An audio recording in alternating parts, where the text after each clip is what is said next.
She was 8 years old, sitting on a dirty curb, crying over an empty lunchbox, and the man in the $1,000 suit almost walked right past her.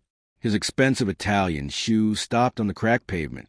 Tears streamed down her small brown cheeks. Her tiny hands clutched that empty lunchbox like it was the only thing she had left in the world. And in that moment, he had a choice: keep walking or stop. What made him stop? And why would that single decision change hundreds of lives forever? This isn't a fairy tale. This is what happens when someone chooses to see you. If you've ever felt invisible or wish someone would just notice you, this story is for you. Drop a comment if you've ever been overlooked, and stay with me, because what happens next proves that sometimes being seen is all it takes. Amara Williams was 8 years old and already knew what it felt like to be invisible. She lived in a small apartment in Detroit with her mother, Diane, who worked as a nurse at Detroit General Hospital. Diane pulled double shifts most weeks, coming home exhausted with barely enough energy to cook dinner, let alone fight the school system. But she loved her daughter fiercely. Every single morning, no matter how tired she was, she packed Amara's lunch with care. Amara attended Riverside Elementary, a school where the paint peeled off the walls and the playground equipment had been broken for 3 years. She wore hand-me-down clothes from her cousin, carried a backpack with a broken zipper, and tried her best to blend into the background. She had big dreams, though. Amara wanted to be a scientist. She loved watching nature documentaries, asked endless questions about how things worked, and could spend hours staring at bugs in the grass. Her teacher said she had potential, but it's hard to focus on photosynthesis when your stomach is growling and your heart is heavy, because Amara had a problem she didn't know how to solve.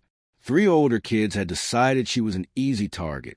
It started with teasing about her worn-out shoes, then jokes about her too small jacket, then something meaner. They started taking her lunch. The first time it happened, she thought maybe it was a mistake. The second time, she knew it wasn't. By the third time that week, she stopped fighting back. She just let them take it. She never told her mother. Diane was already exhausted, already doing everything she could. Amara didn't want to add another burden, so she stayed quiet. She went hungry. She became smaller and smaller, hoping that if she was invisible enough, maybe they'd leave her alone. But they didn't. That Thursday morning, Diane had worked until 2 in the morning. She still woke up at 6 to pack Amara's lunch, a peanut butter and banana sandwich, apple slices, and a juice box. She even tucked in a little note, "Love you, baby girl. Make today great." Amara held that lunchbox all the way to school like it was treasure, because it was. It wasn't just food. It was proof that someone loved her, that someone cared.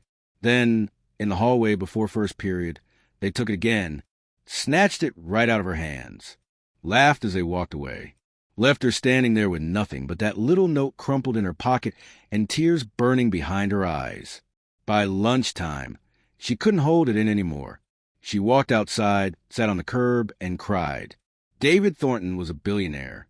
Well, not quite a billionaire, but close enough that the distinction didn't matter much to anyone but his accountant. He'd built his tech company from absolutely nothing, launched it from a garage apartment with maxed out credit cards, and a dream that most people call crazy. 20 years later, that crazy dream had become a software empire worth hundreds of millions. That week, he was in Detroit for a charity summit. He'd been invited to speak about corporate responsibility and giving back to communities. He gave a good speech, talked about duty, about using success to lift others, all the right words that people expected to hear. But the truth? Sometimes David wondered if he'd forgotten what it really meant, because David Thornton had grown up in Detroit, not the nice parts, the same struggling neighborhoods he'd just driven through. He'd been a free lunch program kid. He'd worn shoes with holes in them. He knew what it felt like to go to bed hungry, to wear the same clothes 3 days in a row, to feel like he didn't matter to anyone. A scholarship had saved him. That, and working 3 jobs through college. He clawed his way out through sheer determination and more luck than he probably deserved. But he'd made it. He'd escaped. And now, sometimes late at night, he wondered if success had made him forget. If the expensive suits and first-class flights had distanced him so far from that scared kid he used to be that he couldn't even see people like him anymore. That's why he'd taken a detour that afternoon. His driver was supposed to take him straight to the airport, but David asked him to stop, said he wanted to walk through his old neighborhood one more time before he left the city. Wanted to see it up close, not through tinted windows. So he walked, Italian leather shoes on cracked pavement, Armani's suit in a neighborhood where people struggled to afford groceries. He must have looked completely out of place. And then he saw her, a little girl, sitting on a curb, crying over an empty lunchbox. Every instinct told him to keep walking. He had a flight to catch, a schedule to keep. This wasn't his problem, but something made him stop. Maybe it was the way she held that lunchbox. Maybe it was something in her posture that looked familiar. Or maybe, for the first time in years, David Thornton actually saw someone instead of walking past them. He crouched down, careful not to tower over her. "Hey," he said softly. "Are you okay?" Amara jumped, startled. She wiped her tears quickly, trying to hide the evidence. Strangers didn't usually talk to her. Adults didn't usually care. "I'm fine," she whispered, not looking at him. David could see she wasn't fine. Her small shoulders were still shaking. Her grip on that empty lunchbox was so tight her knuckles had gone pale. "What's wrong, sweetheart?" She hesitated. Something about his voice was gentle, not demanding. Something about the way he crouched down to her level instead of standing over her made her feel like maybe, just maybe, she could tell him. "They took my sandwich again," she said, voice barely above a whisper. "Who did?" "The big kids. They think it's funny." She looked down at the empty lunchbox, and fresh tears spilled over. It's the third time this week. David felt something crack open in his chest. He remembered. God, he remembered exactly what that felt like. "I'm sorry that happened to you," he said. And he meant it. That's not right. That's not fair. Amara finally looked up at him. Really looked at him. She saw the expensive suit, the kind eyes, the way he seemed to genuinely care. "My mama worked late last night to pack it," she said, and her voice broke. "She's going to be so sad." That's what did it. That's what broke David Thornton wide open. Have you ever witnessed something that just broke your heart wide open? That made you realize you had to do something? Tell me in the comments, because this moment changed everything. He sat down on the curb next to her, not caring about his suit. "What's your name?" "Amara." "I'm David." "What grade are you in, Amara?" "Third." "And what do you want to be when you grow up?" She looked at him suspiciously, like it might be a trick question. But something in his face was so genuinely interested that she answered honestly. "A scientist. I want to study animals and plants and figure out how everything works." "That's amazing," David said, and he meant it. "You must be really smart." "I try to be, but it's hard to focus when—" She trailed off, embarrassed. "When your stomach hurts?" She nodded, surprised he understood. "Can I see that lunchbox?" Amara handed it over slowly. David opened it. Empty except for a crumpled piece of paper. He unfolded it carefully and read the note. "Love you, baby girl. Make today great." Something in David's eyes changed. This wasn't random. This wasn't coincidence. He was supposed to be here. He was supposed to see her. "Amara, I'm going to make sure this never happens to you again. To anyone here." "Okay." She nodded. But he could see she didn't really believe him. Adults made promises all the time. Most of them didn't mean anything. But David Thornton was about to prove he was different. David stood up and offered Amara his hand. "Come with me. We're going to talk to your principal." They walked into the school together. The billionaire in the expensive suit and the little girl with the empty lunchbox. The front desk staff did a double take when they recognized him. Suddenly, everyone was very attentive. "I need to speak with the principal," David said, not asking, stating. Within minutes, they were in the principal's office. David didn't waste time with pleasantries. "Amara has been bullied for weeks. Her lunch has been stolen 3 times this week alone. What are you doing about it?" The principal, a tired-looking woman named Mrs. Patterson, pulled up Amara's file. She sighed. We've had reports. We've been working on it. Working on it isn't good enough, David said, his voice still calm but carrying steel underneath. Kids are going hungry in your school. Kids are being tormented. What would it take to fix this, really fix it? Mrs. Patterson looked overwhelmed. Mr. Thornton, I appreciate your concern, but we're underfunded, understaffed, and... Show me the cafeteria. They walked through the school. David saw peeling paint, broken lockers, a library with books from the 1990s. In the cafeteria, he watched kids eating small portions that barely qualified as meals. Some kids had nothing at all. I want to talk to the students who took Amara's lunch, David said. Mrs. Patterson looked uncomfortable, but complied. 3 boys were pulled from class. 5th graders, bigger than Amara, trying to look tough but mostly looking scared now that they were in trouble. David didn't yell. He didn't lecture. He asked them questions. Why did you take her lunch? Silence at first. Then one boy mumbled, I don't know. Everyone laughed. Are you hungry? Do you have lunch? More silence. Then another boy, quieter, sometimes. And just like that, David saw the real problem.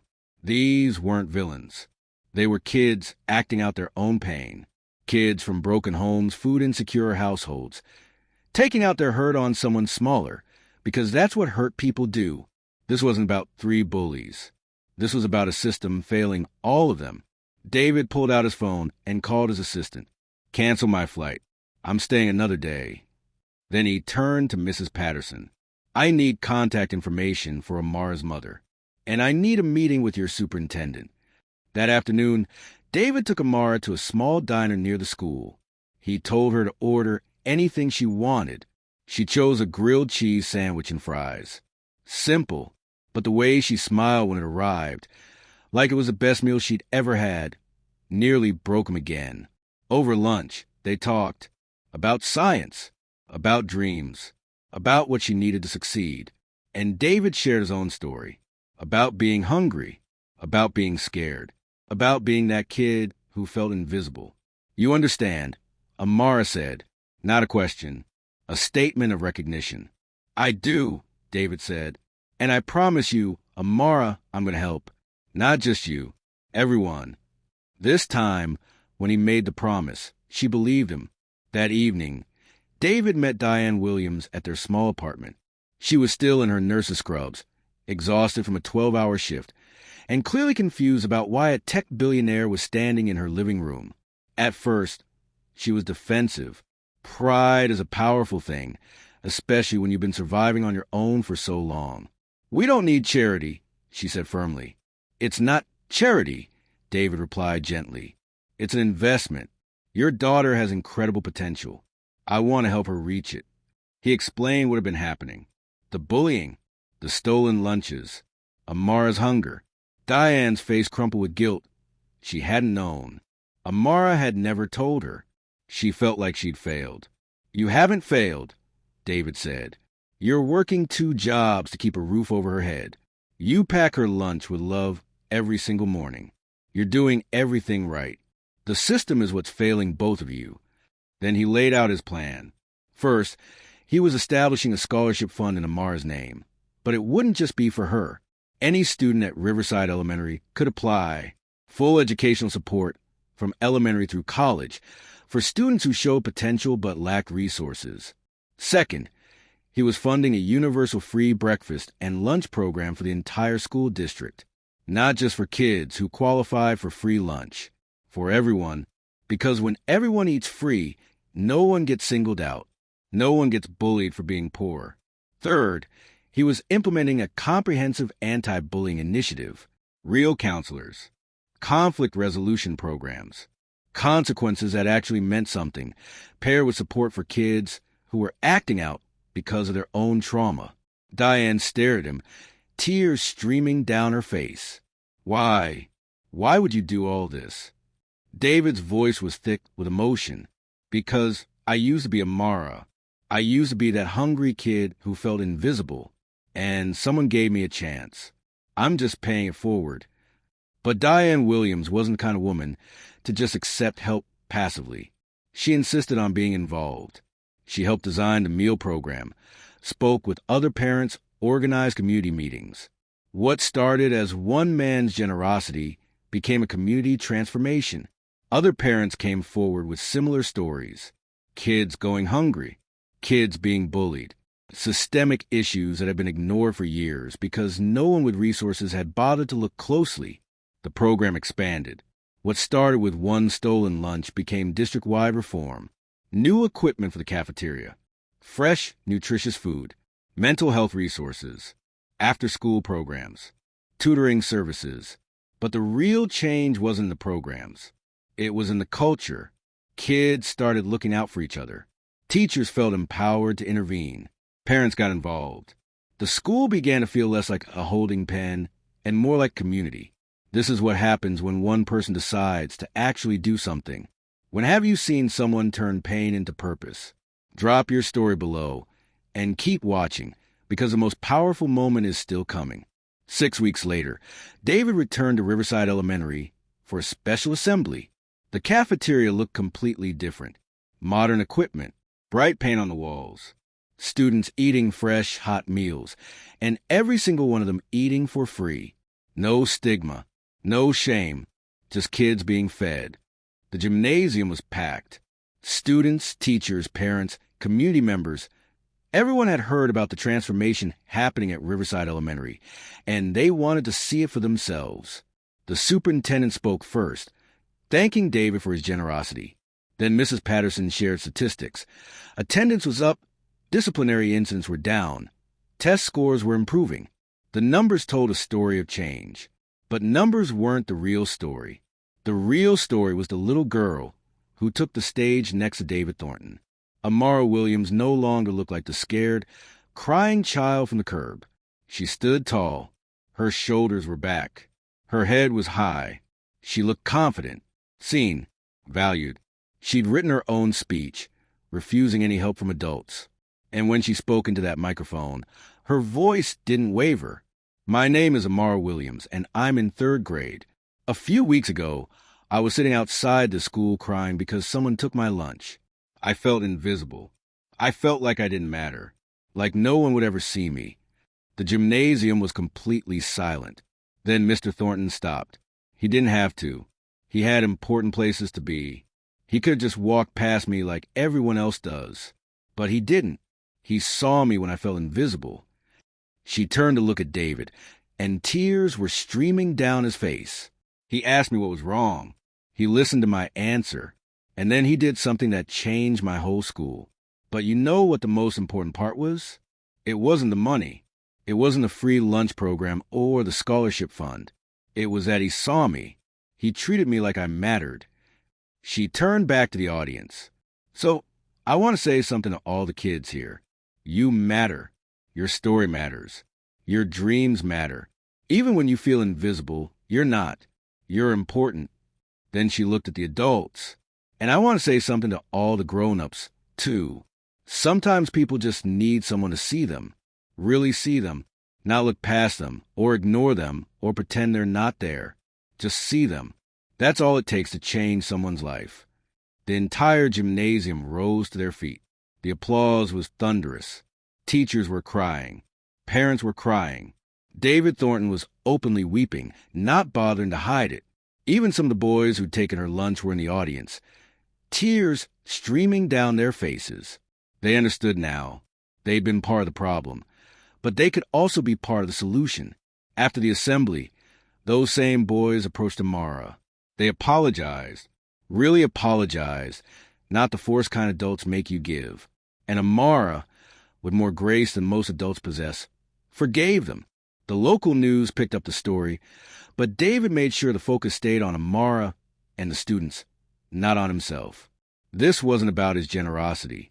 It was about what happens when people choose to see each other's humanity. The school culture had fundamentally shifted. Kids looked out for each other now. Teachers felt empowered to make real changes. Parents got involved in ways they never had before. But the real victory wasn't in the headlines. It was in Amara's smile, in her confidence, in the future that was now possible for her. 1 year later, Amara Williams was thriving. Her grades had improved dramatically. Not because she'd suddenly gotten smarter. She'd always been smart. But because she could finally focus. Because she wasn't hungry anymore. Because she felt safe and seen and valued. The universal free meal program had transformed the entire district. Suspension rates dropped by 40%. Attendance improved. Test scores across the board went up. Teachers reported that students were more engaged, more focused, better able to learn. Other school districts reached out to David, wanting to replicate the model. The program he'd started at Riverside Elementary became a blueprint for educational reform. Within 3 years, 5 other districts in Michigan had implemented similar programs. Diane Williams became an advocate for working parents, speaking at education conferences about the challenges single mothers face and the systemic changes that actually make a difference. She still worked as a nurse, but now she also had a voice in shaping policy. The boys who bullied Amara, they became mentors for younger students, helping kids who were struggling, breaking the cycle of hurt people hurting people. One of them told a reporter, "I used to take out my pain on other kids. Now I help them instead." David Thornton didn't just write a check and disappear. He remained involved, visiting the school regularly, mentoring students, continuing to fund programs that made real differences in real lives. Amara won the district-wide science fair that year with a project about nutrition and its impact on learning. When she accepted her award, she dedicated it to Mr. David, who taught me that being seen is the first step to being heard. But here's the truth that matters most.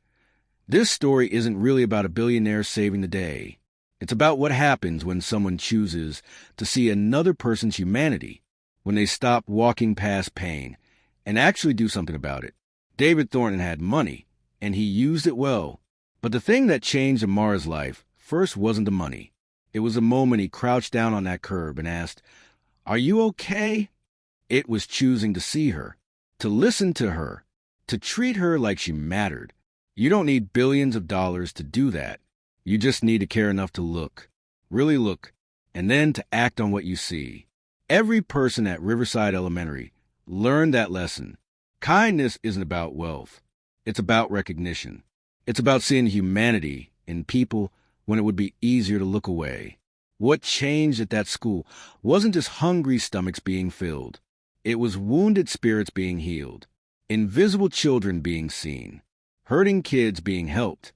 Amara's story reminds us, sometimes the most powerful thing you can do is simply notice someone. If this moved you, hit that like button.